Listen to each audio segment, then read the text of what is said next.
Compactación de suelos y suelo cemento.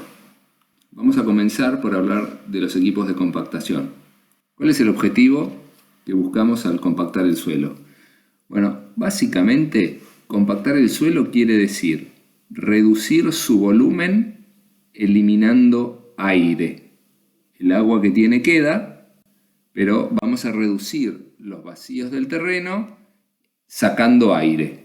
¿Qué logramos con eso? Bueno, un suelo más denso tiene mayor resistencia, mayor rigidez, quiere decir que se deforma menos, mayor estabilidad volumétrica, quiere decir que varía menos su volumen frente a cambios de humedad, por ejemplo, y logramos también tener menor permeabilidad.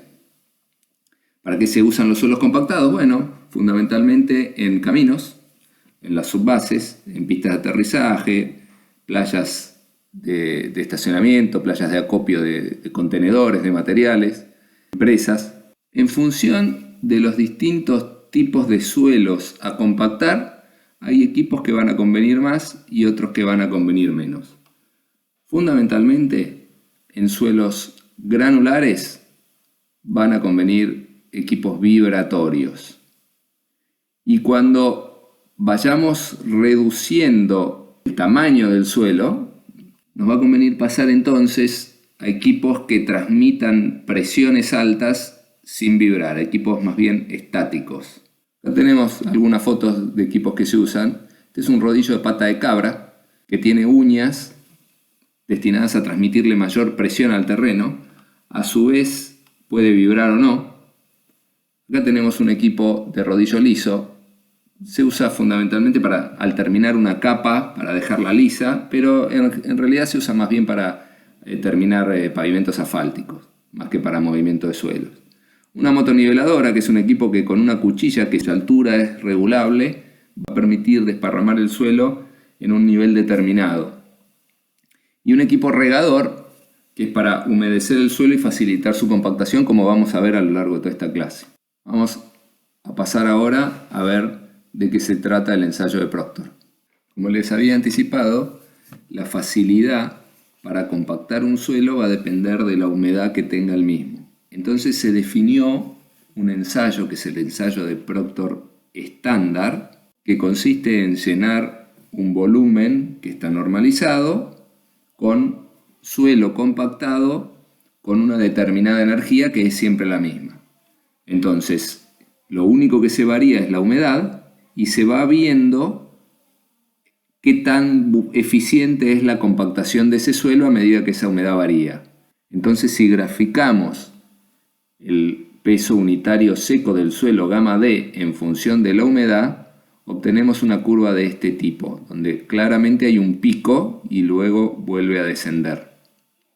Eso quiere decir que cuando un suelo está seco, a baja humedad, logramos una determinada compactación. En la medida que lo vamos humedeciendo, la compactación aumenta. Gamma D claramente nos da una idea de qué tan densas están las partículas, porque en el peso unitario seco no estamos teniendo en cuenta el peso del agua, es solo peso de partículas dividido el volumen total. Entonces, independientemente de la humedad, si las partículas están más densas, el gamma D aumenta. Entonces, si llegamos a un pico, donde si le seguimos agregando agua al suelo, si la seguimos humedeciendo, empezamos a perder gamma D, empezamos a perder eficiencia de la compactación. A ver, es como compactar un suelo seco, pisoteándolo, bueno, es como estar levantando polvo en el piso. A medida que lo humedecemos, bueno, las partículas se empiezan a acomodar entre sí, el agua hace como de lubricante entre las partículas. Ahora, si se nos va la mano con el agua que ponemos, ya lo transformamos en un barro y cuando lo estamos compactando, por ejemplo pisoteándolo, bueno, estamos chapoteando en el barro y no logramos compactarlo, sino que lo que hacemos es deformarlo. O sea, al pisarlo, el suelo se deforma y se mueve hacia los costados, pero no logramos que baje. A su vez, se define luego un segundo ensayo, que es el Proctor modificado, que lo que varía es el volumen en el que estamos compactando el suelo y la energía que le estamos dando. Este es el molde que se usa para hacer el ensayo de Proctor normal. Se llena este molde que tiene aproximadamente 1 litro de volumen, se llena con suelo que se coloca en 3 capas y cada capa se compacta con un pisón, que es este de acá, que tiene una altura de caída fija de cerca de 30 centímetros y una masa, que es esto que se ve acá, una masa de aproximadamente 2,5 kilos. Entonces se llena con suelo una primera capa, se compacta con este pisón dándole 25 golpes, luego se coloca una segunda capa, se vuelve a compactar con 25 golpes y se vuelve a dar una tercera capa, que la idea es que una vez compactada llegue a esta línea que está acá, porque esto que está acá es un collarín que se le agrega arriba para poder agregar más suelo que compactado termine quedando en el volumen del molde. La tercera capa nuevamente con 25 golpes de esta masa de 2,5 kilos y de 30 centímetros de altura de caída. Cuando yo digo aproximadamente es porque en realidad el volumen del molde, la masa y la altura de caída están en unidades inglesas porque fueron ellos los que definieron este ensayo. Entonces la conversión da cerca de eso. Pero bueno, está todo en la norma que rige este ensayo. El Proctor modificado es un ensayo en el que el volumen del molde ahora es más grande, es de cerca de 2,3 litros. En vez de 3 capas se llena en 5 capas de 25 golpes de un pisón más grande. El pisón tiene 4,5 kilos y cae de 45 centímetros aproximadamente. Entonces cuando se completa el volumen con la energía que está prevista en el ensayo que estamos haciendo, se saca una muestra del suelo de adentro y se determina cuánto es gamma D y cuánto es la humedad. Y entonces ya tenemos un punto de esa curva del ensayo de Proctor. Luego se varía la humedad, o sea, se moja el suelo y se vuelve a repetir el ensayo. Se vuelve a sacar otra muestra y tenemos otro punto de la curva. Así hay que hacerlo 5 veces. Necesitamos para un ensayo de Proctor 3 medidas de un lado del máximo y 2 del otro lado del máximo. Necesitamos 5 mediciones y no podemos tener 4 y 1. Necesitamos 3 de un lado y 2 del otro. Y de esa manera se traza la curva del ensayo de Proctor. Si nosotros de alguna manera pudiéramos aplicarle infinita energía de compactación, lograríamos eliminar el aire por completo. Esta es una situación teórica. Y el gamma D obtenido en esa situación teórica se define como gamma D saturado teórico, que es igual a esto que está acá. Vamos a ver cómo podemos llegar a despejar esta ecuación.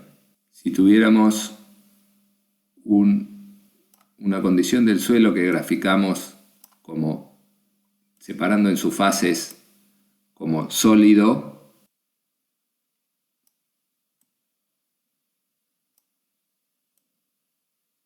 agua y aire, y le aplicáramos infinita energía de compactación, bueno, tendríamos este otro esquema donde desapareció todo el aire y donde seguimos teniendo el peso del suelo y seguimos teniendo el peso del agua. Bueno, esta sería la situación saturada teórica. El gamma D de esta situación teórica sería el peso del suelo dividido el volumen total. El volumen total es 1 y el volumen de agua. Y el volumen de agua es omega gamma S sobre gamma del agua. Entonces, el gamma D saturado teórico es gamma S sobre 1 más omega gamma S sobre gamma del agua, que es lo que teníamos acá. Gamma D saturado teórico es gamma S sobre 1 más omega gamma S sobre gamma del agua. Ahora, si en el mismo gráfico dibujamos este gamma D saturado teórico, obtenemos una curva de este estilo. Y cualquier ensayo de Proctor que hagamos sobre ese suelo vamos a tener curvas que van a estar por debajo de esa curva de saturación teórica. ¿Por qué? Porque es justamente teórica y es imposible lograr el mismo resultado en la práctica. Mucho menos tener algún resultado que esté por arriba de esa curva. Entonces, en la medida que mayor energía le demos a un ensayo de Proctor, bueno, vamos a obtener una curva similar que va a estar dibujada más arriba y más hacia la izquierda, como esta. Y si le vuelvo a dar más energía, nuevamente, más hacia arriba y más hacia la izquierda. ¿Por qué? Porque nunca vamos a poder alcanzar a tocar esta curva. Esta curva, cuando la humedad tiende a 0, arranca de gamma S. Este valor es gamma S. Y cuando la humedad tiende a infinito, esta curva se hace asintótica al 0. Acá vemos los resultados que se obtienen de ensayos de Proctor de distintos tipos de suelos, desde arena, margas, arcillas limosas, etc. En los proyectos de movimiento de suelos se suele definir el grado de compactación que se debe lograr en función del ensayo de Proctor. Por ejemplo, se dice hay que lograr el 95% de un ensayo de Proctor normal. Quiere decir que del gamma D obtenido de un ensayo de Proctor normal, por lo menos hay que lograr un 95% de eso. No hay una limitación en el 100%, podríamos lograr el 102%, por ejemplo, del ensayo de Proctor normal, simplemente dándole más energía al momento de hacer la compactación. Pero se define un mínimo. Luego, cuando se ejecuta esa obra, la inspección de obra es la encargada de ir y controlar que el contratista, que la constructora, haya logrado lo definido en los pliegos. Y entonces llegamos a los controles de compactación. Hay varios tipos de controles de compactación. En este caso, lo que se hace es extraer una muestra del suelo, llevarla al laboratorio para determinar el peso y determinar la humedad. El dato que nos estaría faltando para obtener cuánto es el gamma D de este suelo es el volumen de esa muestra. Para eso lo que se hace es, una vez que se retiró la muestra, se llena este hueco con agua. Y para que el agua no se infiltre en el terreno, se utiliza una membrana elástica que contiene el agua. Entonces se coloca la membrana, se llena con agua y con un instrumento que está calibrado se ve cuánta agua entró en este pocito.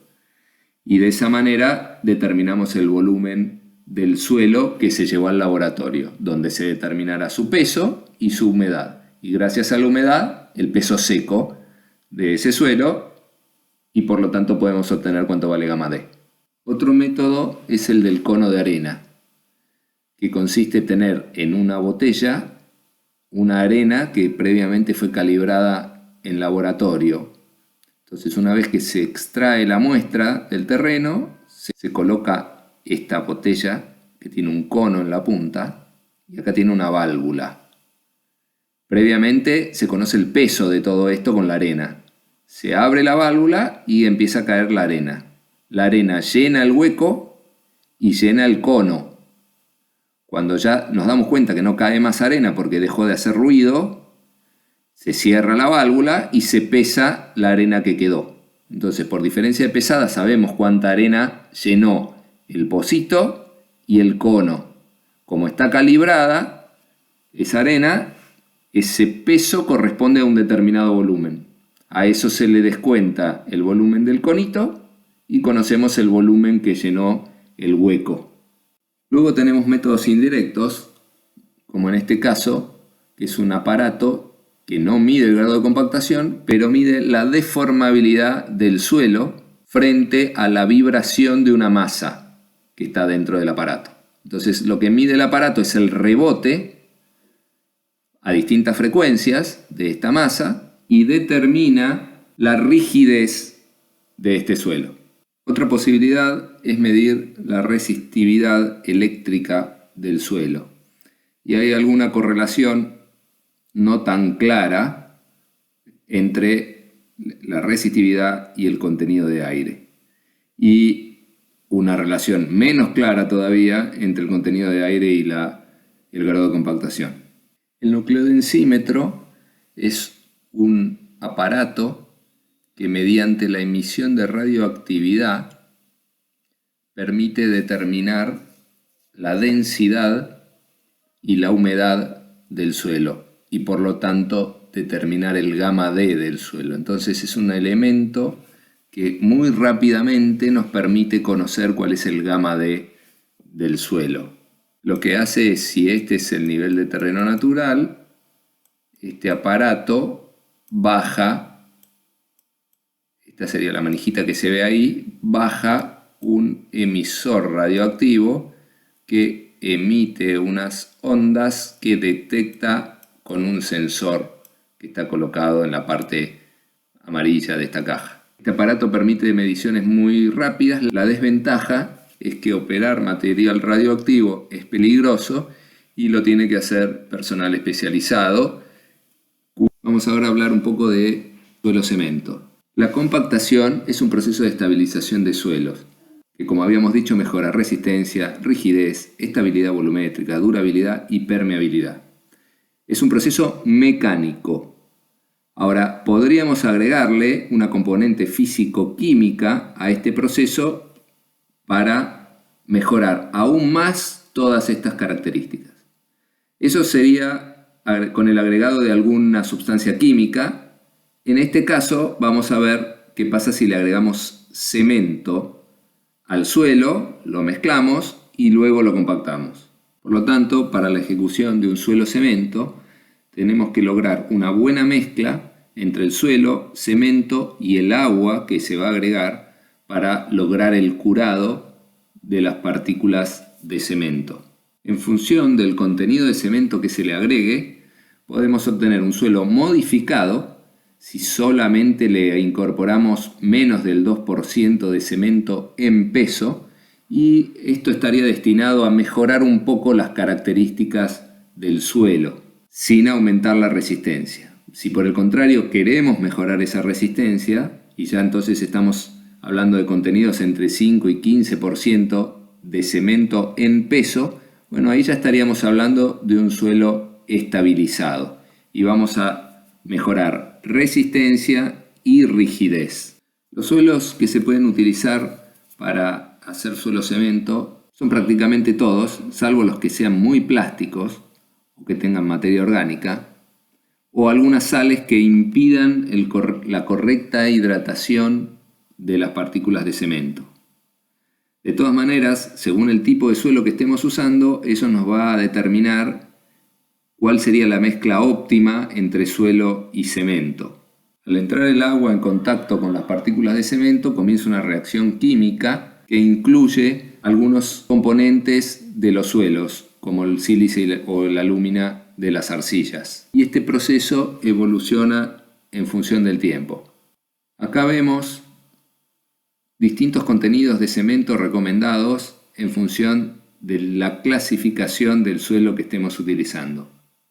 Esta es una típica curva del tiempo de fraguado del cemento. Vemos que más o menos a las 2 horas ya empieza a solidificarse fuertemente. Entonces, esto implica que tenemos hasta 2 horas de tiempo para manipular la mezcla de suelo-cemento y compactarla antes de que empiece a solidificarse los contactos entre las partículas. Así como en el suelo, a mayor compactación, mejor resistencia y mayor rigidez, en el suelo-cemento, además de cumplirse esto mismo, cuanto más contenido de cemento pongamos, mejor resistencia vamos a conseguir. Por lo tanto, para ver cómo varía la resistencia en función del contenido de cemento, a igual grado de compactación, un grupo de tesistas de la facultad realizó ensayos de compresión simple sobre probetas a distintas edades y para distintos contenidos de cemento. Rompió probetas a los 3 días, 7 días, 14 y 28, para contenidos de cemento de 4, 6, 8 y 10%. Y observaron un fuerte aumento de resistencia al pasar del 4 al 6%, casi duplica la resistencia, y nuevamente otro salto importante entre 6 y 8%. Y ya entre 8 y 10% prácticamente ninguna mejoría. Acá vemos los resultados que obtuvieron al medir la rigidez de las muestras para distintas edades. Acá está graficado en función del contenido de cemento la rigidez inicial obtenida para distintas edades de las muestras. Acá está graficado cómo evoluciona la rigidez en función del tiempo para distintos contenidos de cemento. Esta es una correlación que obtuvieron entre la resistencia y el contenido de cemento, y una correlación entre la rigidez inicial y la resistencia. Estos son resultados obtenidos cambiando el método para medir la rigidez inicial mediante la técnica de ultrasonido, que mide la velocidad de propagación de una onda en la muestra. Estos son otros ensayos que realizaron para complementar el estudio. Con esto concluimos la clase de compactación y suelo cemento.